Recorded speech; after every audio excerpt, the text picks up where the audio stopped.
안녕하세요. 매일 시를 쓰는 시인 다선 김승호입니다. 10월 25일이네요. 벌써 화요일입니다. 한 주간 시작한 것 같은데 금방 화요일이 돼버렸어요. 가을이라서 그럴까요? 시간이 더 빨리 가는 것 같습니다. 더디 가는 가을 보다는 빨리 가서 좋을까요?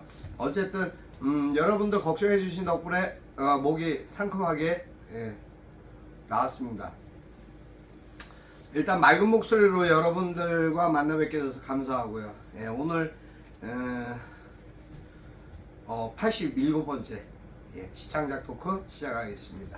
시를 쓴다는 것에 대한 나름대로 이렇게 소외들이 있습니다.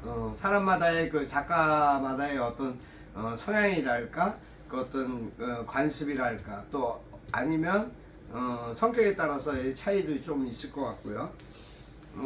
시를 쓰는 것만으로도 너무 감사하고 만족해하는 부분이 있는가 하면, 또 어떤 분들은 내가 어떻게 쓰긴 썼는데 그냥 글에 대한 자신감도 없고 자존감도 없고, 또 더욱이나 뭔가 마땅치도 않은 것 같은 그런 느낌을 갖는다라고 말씀하시는 분들이 있습니다.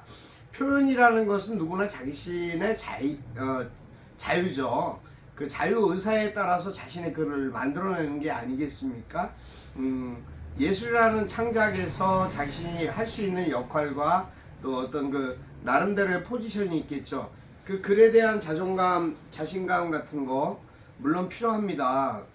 하지만 그 생각하는 것만큼의 어떠한 그 좋은 글이 아니다라는 나름대로의 미심쩍은 마음들도 없지 않아 있습니다. 그걸 뭐 아니라고 할 수는 없죠. 근데 세상에 완벽한 게 있을까요?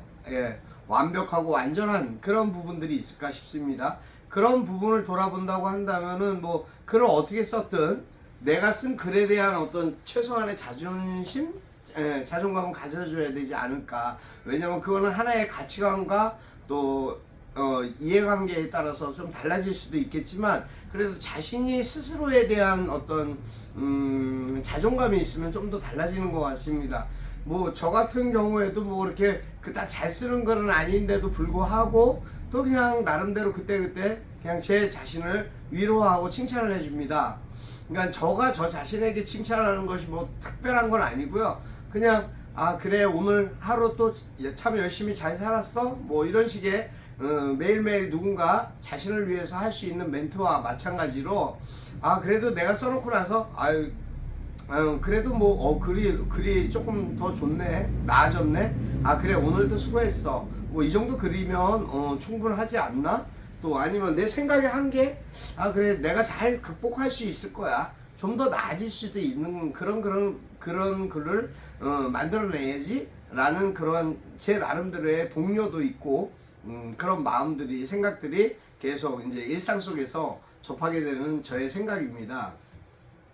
사람이 어떠한 글에 대한 주제와 가치를 가질 때 그 글에 대한 것이 꼭 어떤 부분이나 누구나 무조건 할 수 있다라는 그러한 것에서 시작되지는 않죠. 나 나름대로 한 단어 한 단어 써가면서 그 단어에 어울리는 문장을 어떻게 하면 좋을까, 이어지는 연결 부위는 어떻게 하면 좋을까, 그래서 연과 행을 이어가는 과정 중에서 또 나를 극복하고 나를 만나는 거죠. 나의 생각의 어떤 깊이랄까 넓이와 자꾸 이렇게 교류하면서 뭔가 나름대로 나아지는, 발전하는 내 모습을 가끔은 쳐다보기도 합니다.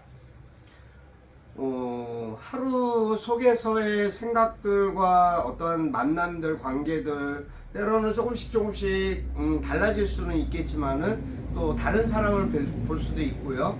또 일정이 있었는데 그 일정이 갑자기 또 변동돼 가지고 어떠한 부분에 새로운 또 관계를 또 마주하게 되는 경우도 있습니다. 오늘 사실은 아주 중요한 날이죠. 우리나라 민족의 또 역사에 아주 빼놓을 수 없는, 오늘이 독도, 우리 독도가 우리 땅이라는 독도의 날로 제정한 그런 독도의 날입니다. 그래서 오늘 또 이제 많은 분들이 또 나름대로 각자 자신의 어떠한 입장이나 위치에서 자기만의 어떤 애국심을 또 그 애국하는 마음에 대한 마음가짐을 되돌아보고 또 지역이나 또 그 관계 속에서 자신의 어떤 독도에 대한 가치관, 생각은 어떻게 하고 있을까라는 생각들이 가끔 들기도 하는데, 저부터도 독도의 날 그래서 시를 하나 쓸까 그런 생각을 했었는데 그러지를 못했어요. 왜냐면 아직은 가을이라 가을하다 보니까. 그래서 뭐 오늘이 아니더라도 꼭 오늘이 아니더라도 독도에 대한 생각을 항상 마음속에 갖고 있는 거기 때문에 특별히 오늘이기 때문에 써야 되겠다 뭐 그런 마음은 없었습니다. 독도의 날 그러면은 이제 제일 먼저 떠오르는 울릉도 동남쪽, 그렇죠. 백길 따라서 200리 뭐 이제 뭐 72km 뭐 70 그렇게 얘기가 이제 번안된 그런 내용들도 봤습니다만, 어찌됐든 독도를 생각하면은 참 일본이 참 너무 믿고 화가 나기는 하는데, 그래도 어쩌겠습니까. 인접 국가고 또 이웃 나라이기 때문에. 하지만 그들이 진정성 있는 그 과거사에 대한 사과를 좀 해줬으면 좋겠다. 네, 그거는 무조건 해야 된다. 왜? 인간이기 때문에. 그들이 사람이기를 거부하지 않는 이상은, 사람이 왜 그런 거 있잖아요. 살면서 내가 잘못이 있으면 그 잘못에 대해서 최소한 반성하고 속죄하는 마음을 갖는 거, 그런 마음가짐이 기본적으로 갖춰지는 그런 인격체, 또 국가 간의 어떤 나라 간의 어떤 있었던 그런 과거에 대한 어떤 문제들을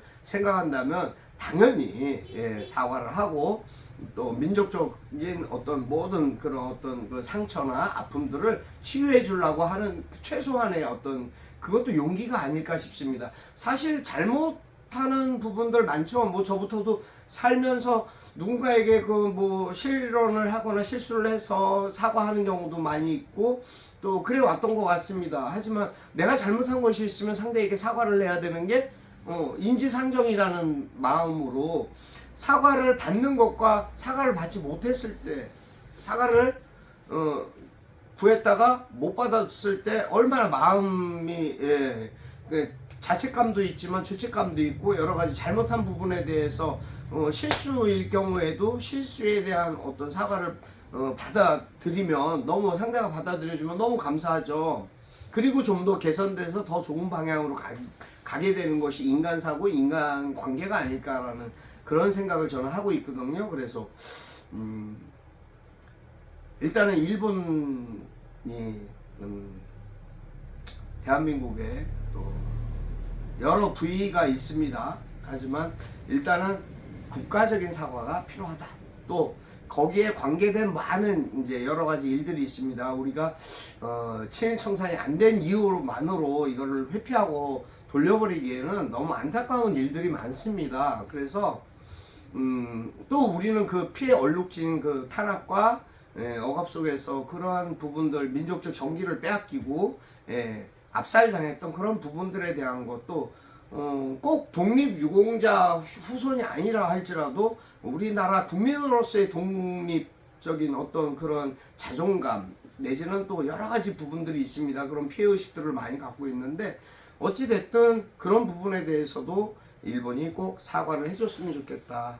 위안부 또 할머니들 이제 몇 분 또 살아계시지도 않죠. 또 여러 이제 뭐 노동자로 끌려가셨던 분들, 뭐 전쟁으로 인해서 또 피해받던 분들, 또 여러 가지 우리나라 역사 속에는 그런 피해 의식과 피해자분들이 너무 많이 계십니다. 그분들이 또 삶이 너무 아름답지 못해서 더 힘들고 아픈 그런 것들이 있습니다. 가끔 그런 생각을 하다 보면은 참 우리나라의 법이라는 한계와 위정자들, 권력자들이 생각이 너무 안타깝다라는 그런 생각도 사실 하게 되는데, 어찌됐든 일본은 꼭 대한민국에 사과를 해야 된다. 그것이 첫 번째 성별 과제가 아닐까라는 생각을 합니다. 그래서 글을 쓰는 것도 이제 시를 뭐 여러 가지 요새 그런 저기가 있죠. 물론 뭐 이제 저부터도 뭐 민족주의자 뭐 그런 걸 떠나서라도 민족에 관련된 우리나라 국민으로서의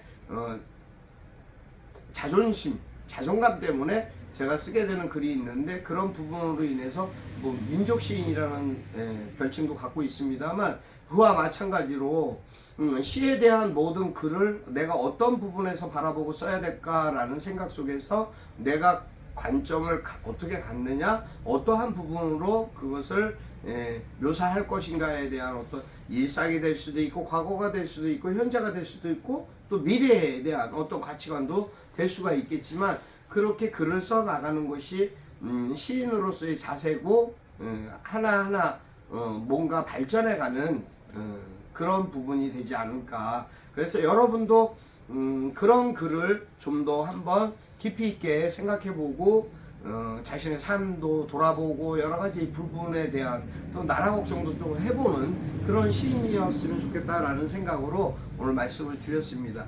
물론 뭐 저는 아직 10월달이라 가을을 하고 있습니다. 오늘은 제가 사실 청포도 열리고라는 글을 썼습니다. 낭송해 드리겠습니다. 다선 김승호, 청포도 열리고. 파랗게 물든 청포도의 세계가 가을과 함께 열린다. 사람이 있고 관심이 있고 사랑이 열리는 곳, 와인코리아의 하늘은 파랗게 물들어가고 있었다. 꽃이 아름답고 사람이 예쁜 곳, 영동의 와인코리아, 그곳엔 청포도가 주렁주렁 탐스럽게 익어가고 있었다. 와인코리아, 영동, 충북 영동에 있는 와인코리아를 다녀왔습니다. 그 다녀온 것이 자꾸 이제 각인돼 갖고 되짚혀지는 것 같은데요. 제가 거기서 찍었던 그 천정에 열려 있는 청포도를 보면서 그 사진을 제가 찍어왔기 때문에 보다 보니까 그때 가졌던 생각들이 이렇게 다시 되새김질 돼가지고 그 글을 쓰게 됐습니다. 하여튼 와인코리아라는 그곳에서의 느낌, 경험, 체험 같은 게 나름 제 가슴속에 많이 남아있나 봅니다. 하여튼 아름다운 곳, 아름다운 생각, 아름다운 사람들이 살 수 있는, 살아가는 방법, 뭐 그런 거에 대한 어떤 희망도 또 하나 표현하는 방법으로 썼습니다. 가을입니다. 너무 날씨 화창하고 좋은 그런 가을날, 여러분 어떻게 오늘 보내시고 계시는지 모르겠습니다만 저는 아침부터 이제 좀 많이 바빴습니다. 오늘 고향 2022 고향 도시 포럼 개막식이 또 있었고요. 뭐 취재나 뭐 여러 가지 일들이 번잡했습니다만 지금 이 시간 이렇게라도 여러분과 만날 수 있고 또 교통할 수 있는 그러한 부분이 있다라는 것만으로도 감사하고 너무 기쁩니다. 또 이제 또 움직여야 되는 일들이 있고 해서 오늘은 또 여기까지 하겠습니다만은 여러분 항상 오늘 주변 분들 중에 이제 또 어머님 치유 수술을 받으시는 분도 계시고, 하여튼 치유가 잘 되고 수술이 잘 되시기를 기도드립니다.